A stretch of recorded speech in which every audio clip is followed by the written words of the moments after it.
Halo Sobat Learner, salam jumpa dengan saya Sylvia Sandiasmara Devi. Kali ini saya akan menyampaikan sharing singkat tentang Carhart 4 Factor Models. Video ini diperuntukkan untuk materi belajar bersama sebagai bagian mata kuliah Manajemen Keuangan dan Investasi Lanjut yang diasuh oleh Profesor Insinyur Roy Sembel, MBA PhD CSA dalam Doctoral Program School of Business IPB University. Sobat Learner yang saat ini atau pernah mempelajari tentang keuangan dan investasi, mungkin pernah mendengar tentang teori portofolio manajemen. Banyak ahli yang telah mengembangkan berbagai teori tentang portofolio manajemen, di antaranya Decision Making Under Uncertainty oleh Machina, Risk Return Portfolio Theory oleh Markowitz, Capital Asset Pricing Model yang dikembangkan oleh Nobel Prize winner Sharpe et al. Dan mendapat kritikan dari Rawls, Arbitrage Pricing Theory yang dikembangkan oleh Ross and Roll dan dikritisi oleh Grimes et al. And Sunken.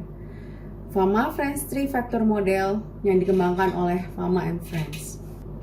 Setelah mempelajari secara bertahap pengembangan teori portofolio manajemen tersebut, pada kesempatan dan video yang terpisah, kita akan mempelajari teori Carhart 4 Factor Model yang dipublikasikan oleh Mark M. Carhart pada tahun 1997 dan diteliti lebih lanjut oleh Fama and Friends pada tahun 2012. Berikut ini dapat kita lihat pengembangan model secara bertahap dari CAPM, Fama Friends 3 Factor Model sampai ke Carhart 4 Factor Model yang umum digunakan untuk memperhitungkan pengembalian reksadana berdasarkan tingkat risiko. Yang pertama adalah Capital Asset Pricing Model dengan model sebagaimana tampak pada layar. Yang kedua adalah model 3 faktor Fama Friends dengan model yang bisa dilihat pada layar.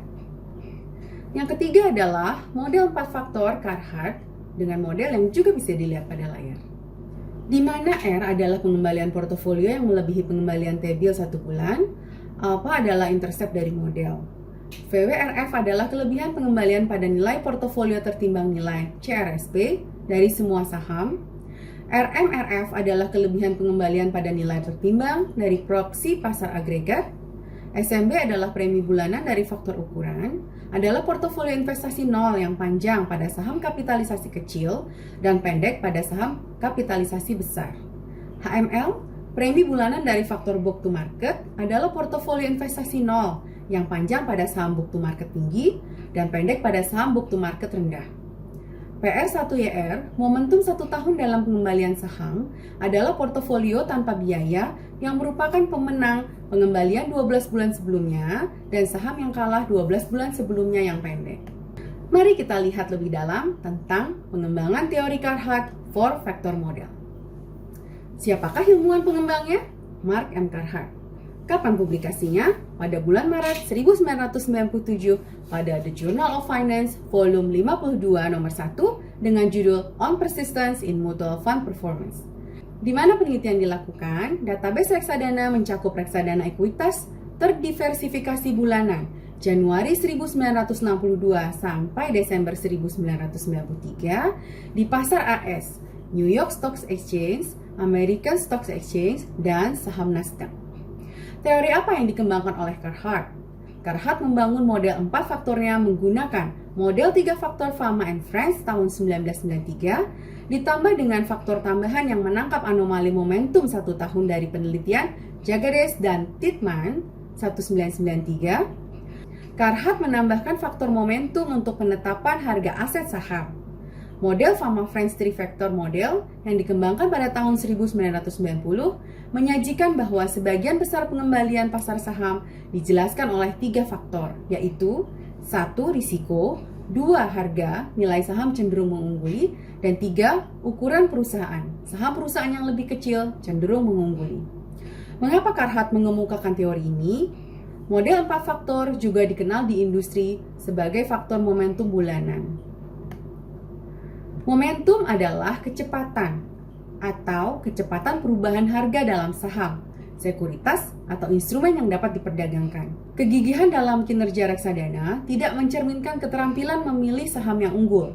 Sebaliknya, faktor umum dalam pengembalian saham dan perbedaan terus-menerus dalam biaya reksadana dan biaya transaksi menjelaskan hampir semua prediktabilitas pengembalian reksadana. hanya kinerja buruk yang kuat dan terus-menerus oleh reksadana dengan pengembalian terburuk yang tetap anomali. Bagaimana menghitung faktor keempat tersebut? Faktor momentum bulanan dapat dihitung dengan mengurangkan rata-rata tertimbang yang sama dari perusahaan berkinerja terendah dari rata-rata tertimbang yang sama dari perusahaan berkinerja tertinggi tertinggal 1 bulan. Persistensi reksadana didokumentasikan dengan baik dalam literatur keuangan, tetapi tidak dijelaskan dengan baik. Hendrik, Patel, Jackalzer 1993, Gutschman dan Ibbotson 1994, Brown and Gutschman 1995, Wormer 1996 menemukan bukti persistensi dalam kinerja reksadana selama jangka pendek 1-3 tahun dan atribut ketekunan untuk tangan panas atau strategi investasi umum. Greenblatt dan Titman tahun 1992, Elton, Gruber, Das, Halfa 1993, dan Elton, Gruber, Das, dan Blake tahun 1996 mendokumentasikan prediktabilitas pengembalian reksadana dalam jangka waktu 5-10 tahun dan menghubungkannya dengan manajer informasi diferensial atau bakat memilih saham. Bukti sebaliknya datang dari Jensen tahun 1969 yang tidak menemukan bahwa kinerja yang baik setelahnya mengikuti kinerja yang baik di masa lalu. Carhart 1992 menunjukkan bahwa persistensi kegigihan dalam rasio biaya mendorong banyak persistensi jangka panjang dalam kinerja reksadana. Analisis Carhart menunjukkan bahwa momentum 1 tahun Jagaris dan Titman 1993 dalam pengembalian saham menyumbang efek tangan panas Hendrik, Patel, Jackalzer 1993 dalam kinerja reksadana. Namun, reksadana yang memperoleh pengembalian 1 tahun lebih tinggi melakukannya bukan karena manajer investasi berhasil mengikuti strategi momentum, tetapi karena beberapa reksadana terjadi secara kebetulan untuk memegang posisi yang relatif lebih besar di saham pemenang tahun lalu. Dana hot hands jarang mengulangi kinerja abnormalnya. Hal ini berbeda dengan Wormer 1996 yang menyatakan bahwa sinergi momentum itu sendiri yang menghasilkan persistensi jangka pendek, dan Greenblatt, Titman, dan Wormer 1995 yang menemukan bahwa dana yang mengikuti strategi momentum mewujudkan kinerja yang lebih baik sebelum biaya manajemen dan biaya transaksi. Sementara mengukur apakah dana mengikuti strategi momentum tidak sempurna dalam sampel, reksadana individu yang tampaknya mengikuti strategi momentum 1 tahun memperoleh pengembalian abnormal yang jauh lebih rendah setelah pengeluaran. Dengan demikian, Carhart menyimpulkan bahwa biaya transaksi mengkonsumsi keuntungan dari mengikuti strategi momentum di saham. Carhart menunjukkan bahwa pengeluaran memiliki setidaknya 1-1 dampak negatif pada kinerja dana, dan omset juga berdampak negatif terhadap kinerja. Menurut perkiraannya, perdagangan mengurangi kinerja sekitar 0,95% dari nilai pasar perdagangan. Variasi biaya per transaksi di reksadana juga menjelaskan sebagian dari persistensi kinerja. Dia menemukan bahwa kinerja dana dan biaya beban berhubungan kuat dan negatif. Mungkin karena total biaya transaksi yang lebih tinggi untuk dana beban. Dengan mempertahankan rasio biaya yang konstan, dana beban berkinerja lebih rendah dari dana tanpa beban sekitar 80 basis poin per tahun. Pengujian hipotesis bersama efisiensi pasar bersyarat pada model equilibrium dengan sedikit bukti yang ada dalam artikel ini untuk mendukung keberadaan keterampilan memilih saham manajer reksadana. Dana dengan alfa masa lalu yang tinggi menunjukkan alfa yang relatif lebih tinggi dan pengembalian yang diharapkan pada periode berikutnya. Namun, hasil ini sensitif terhadap kesalahan spesifikasi model, karena model yang sama digunakan untuk menentukan peringkat dana di kedua periode. Selain itu, dana ini menghasilkan alfa masa depan yang diharapkan yang tidak jauh berbeda dari nol. Dengan demikian, dana kinerja masa lalu terbaik tampaknya mendapatkan kembali pengeluaran dan biaya transaksi mereka, meskipun mayoritas berkinerja buruk kira-kira dengan biaya investasi mereka. Studi ini memperluas literatur yang ada dengan mengendalikan survivor bias dan dengan mendokumentasikan penjelasan faktor umum dan berbasis biaya untuk persistensi reksadana. Bagian 1 membahas database dan hubungannya dengan kumpulan data yang dikoreksi, survivor bias lainnya. Bagian 2 menyajikan model pengukuran kinerja dan estimasi kesalahan penetapan harga yang dihasilkan pada portofolio ekuitas benchmark yang dikelola secara pasif.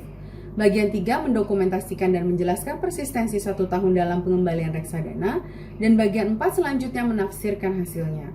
Bagian 5 memeriksa dan menjelaskan persistensi jangka panjang, dan bagian 6 kesimpulan.